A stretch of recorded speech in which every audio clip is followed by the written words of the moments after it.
Ah, la 5G. Elle nous promet un débit 10 fois supérieur à la 4G.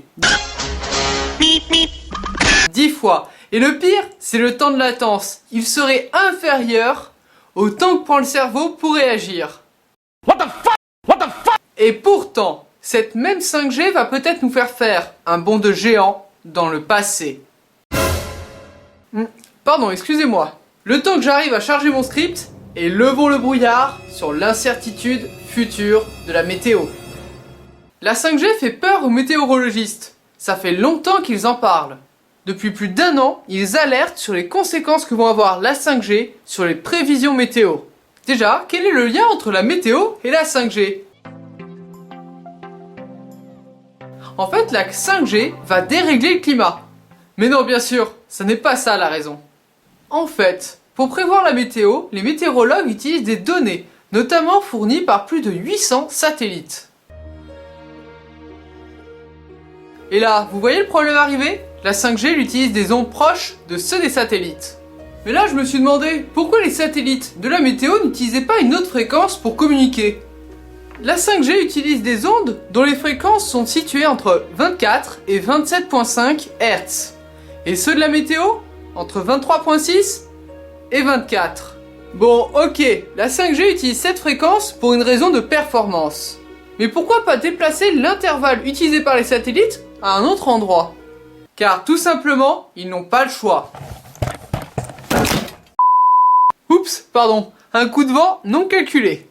Vous voyez cette fréquence de 23,8 GHz? C'est à celle-ci que l'eau dans l'atmosphère émet un signal. Et les météorologues sont obligés d'utiliser ce signal. Mais alors comment faire? Si on peut pas déplacer les deux intervalles, ça va coincer. Mais alors, quelles vont être les conséquences sur la météo? Est-ce que regarder le météo va être encore utile? Voyons ça maintenant. Imaginons aujourd'hui, un satellite météorologique reçoit plein de signaux. Plein de signaux? Ah ça c'est un ouragan! Alerte ouragan! Alerte ouragan! Mais si maintenant le même phénomène se passe, mais avec la 5G? Plein de signaux? Ah mais ça! Ouragan en formation! Ouragan en formation! Mais non Francis, t'inquiète pas! C'est juste qu'une nouvelle série de Netflix vient de sortir. Alors forcément, ça stream. Les satellites ne pourront plus faire la différence entre l'information d'un ouragan et la 5G. Jim Bridenstine, le patron de la NASA lui-même, s'inquiète des effets que ça va avoir. Comment est-ce qu'on va gérer les futurs ouragans? Eric Halley, le coordinateur national des fréquences à Radio France, lui estime qu'on va faire un bond géant dans le passé. D'après lui, on reviendrait au niveau, concernant la météo, d'il y a 10 ou 15 ans. L'Agence américaine d'observation océanique et atmosphérique pense perdre une précision de 30% pour ses estimations.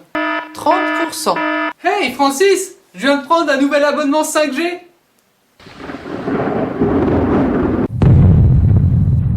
L'Union internationale de communication a défini à quelle fréquence la 5G devait-elle émettre. Mais les météorologues comme l'Agence spatiale européenne pensent que la marge de sécurité n'est pas suffisante. Car les opérateurs ne peuvent pas faire ce qu'ils veulent.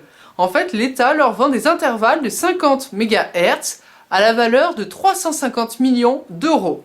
En gros, l'intervalle est défini, l'État fait des parts et vend ses parts. Chaque opérateur a le droit d'acheter seulement un bloc.